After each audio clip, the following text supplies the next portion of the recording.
Hello everyone and welcome back to Crypto Live Leak. My name is Ken and today we have the pleasure to introduce you to Phil Champagne, the Vice President of Investor Relations at Hayek Lab, also the author of the Book of Satoshi. How are you doing today, Phil? I'm doing fine, and you? Doing very well, and thanks for coming on again. And so we just want to start off this talk. So you're the author of the Book of Satoshi, but you also have a book that you're curating or creating here for the Tezos community. Do you want to just tell us a little bit about that book you have? Yes, so basically I've put that on Google Drive right now. I'm writing at mid-chapter 2 right now.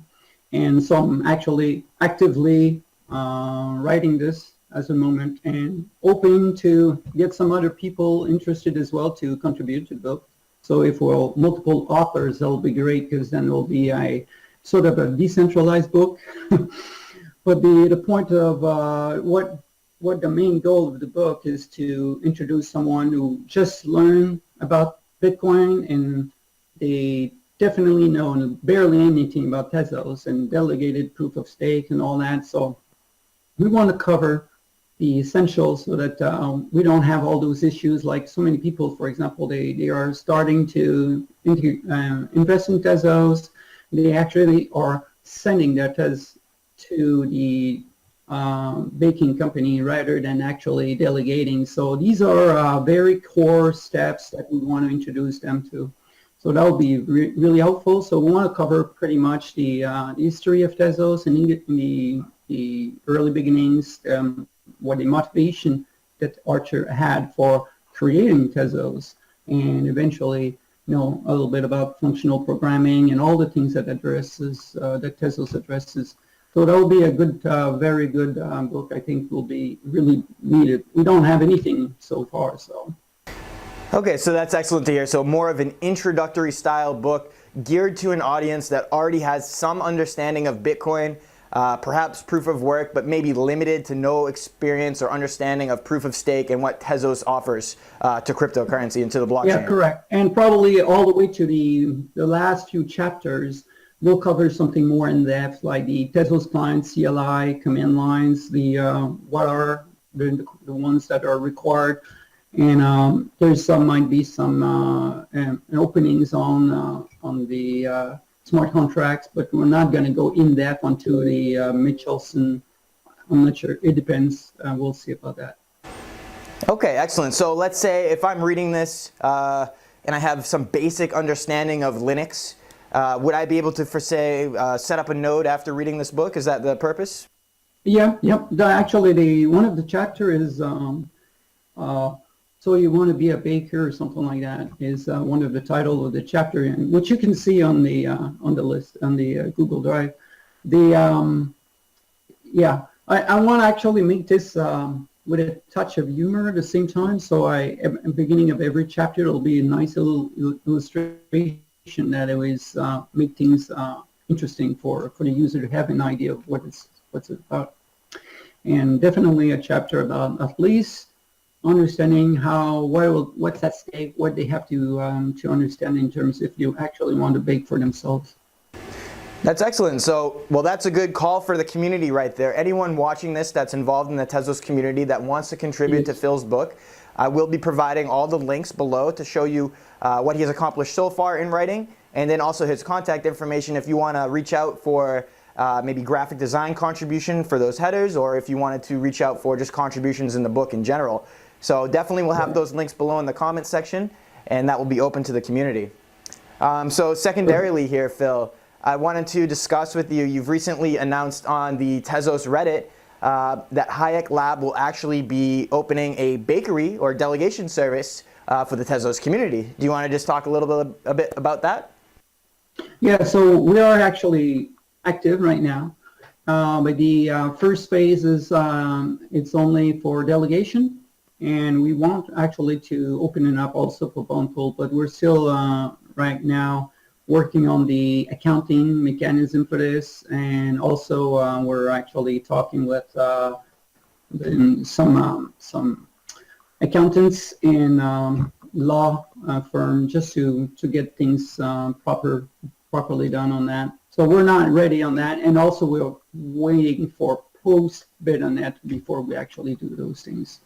But the principle will be that someone can choose a kind of level of security, risk they want to invest in. If they are looking at very secure, then all they have to do is delegate. While if they're more aggressive, they can be all in bond pools, or if they can be, they actually can do a self-bonding for themselves. They just contribute something like 8.5% in the bond pool, and the rest is delegation. And so therefore, they are effective fees rather than the stated 15% is actually 6.5 or something like that. And those fees, by the way, that we have at 15% is to account for bond pool owners as well. But we're looking at eventually, once we have a little bit more better idea of how things are, and in terms of pricing, once the Tezos is more stabilized on that, we'll be lowering those fees. And we prefer to go this way, lower the fees rather than increasing and surprising our delegators. Well, surprise, surprise, we're increasing our fees. So that's why we're more on a conservative approach. We'll go high, and then we'll be going down. Okay, so that's very interesting to know. I know we just did an interview on our channel a few weeks ago with Tezigator, and they actually had to increase the fees they were charging for delegation service. Mm-hmm. So you guys are starting with the 15%, and you're looking forward to the stabilization of the XTZ price, possibly increasing that price so that you can then lower your fees. You also, correct. So that would be something in the future that could possibly happen. And so you also have this this bond pool where essentially the alpha delivered as a reward has a greater return to the user delegating to your bond pool or contributing to your bond pool. And you said that is because a portion of their XTZ is used as the bond, so therefore they're getting 100% return on fees generated from the bond, plus any delegate that's used on top of that bond, they're getting a small percentage as well. So in all total, the net fee is somewhere closer to 6% if you're involved in that bond pool. Is that correct? Correct. Mm-hmm. Okay, so that's very interesting. That's, I think, the first time we've introduced something like that on our channel here, Crypto Live Leak. The delegation services are now offering this secondary aspect to just delegating to them, which is the bond pool participation. So very cool stuff there. And also, you guys are acting sort of as a decentralized entity in yourself, where you have servers located in multiple locations, or at least plan to. You want to just touch on that a little bit? Yes. So we're looking at instead of running on cloud services, Google Cloud and so on, we actually are purchasing our own servers and installing those things, and so it's a little bit more cost prohibitive in terms of capital expenditure in the beginning. But the goal eventually will be to create other, and people will be able to choose where they want to bond, or they can spread it out actually. So that will be eventually the goal that we're looking at. Wow, that's awesome. I know a lot of these community members here in Tezos are very savvy, and they like to diversify their bakers. They like to diversify the servers within those bakers. That's the option that you plan to provide for them. So that's definitely a positive for the community. Because it's crucial. Anybody who wrote, who actually read my book, the Book of Satoshi, or any posts I've done, they'll notice that I just hate central banking. I'm a big promoter of decentralization. So anything in that regards is a core goal, basically. So just a little off topic, on decentralization, what's your thoughts about Tezos and how the entire setup has gone so far? Do you think Tezos has a shot to be the most decentralized platform, say maybe even second to Bitcoin or Ethereum? What are your thoughts on that? Well, it's funny that you mentioned this, because actually part of the, I'm having fun with sometimes putting some Medium articles as long as I write the book. I write in the book because there's some concept that comes up to mind, and I share those things. And one of the things that I crossed my mind while I was writing the book is actually, as opposed to Bitcoin, Tezos has a chance to go towards a more decentralization as the price goes up. Well, Bitcoin in the beginning, think about the first year. It didn't cost much to run a node. If anybody was popping up and you could have multiple nodes, all it cost was a little bit of electricity. While today, you really need a massive investment. And so sure, you could run a node in your house and be part of a bond pool, but a mining pool.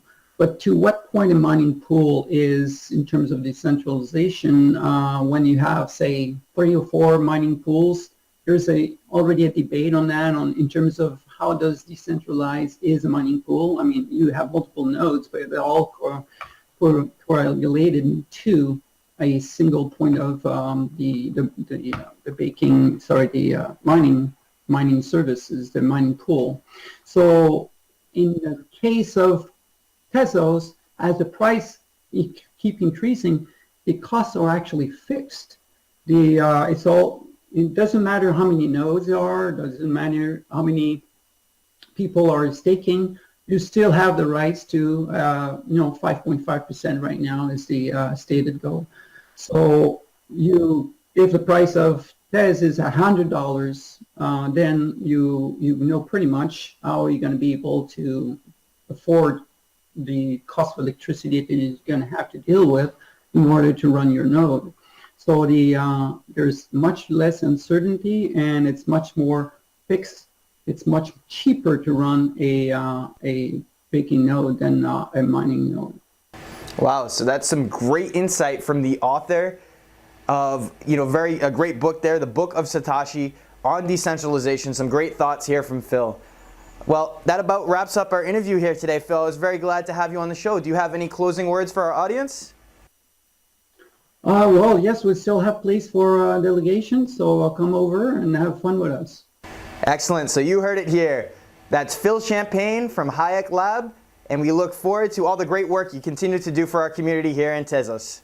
Thanks, Phil. Until next time, take care. Take care.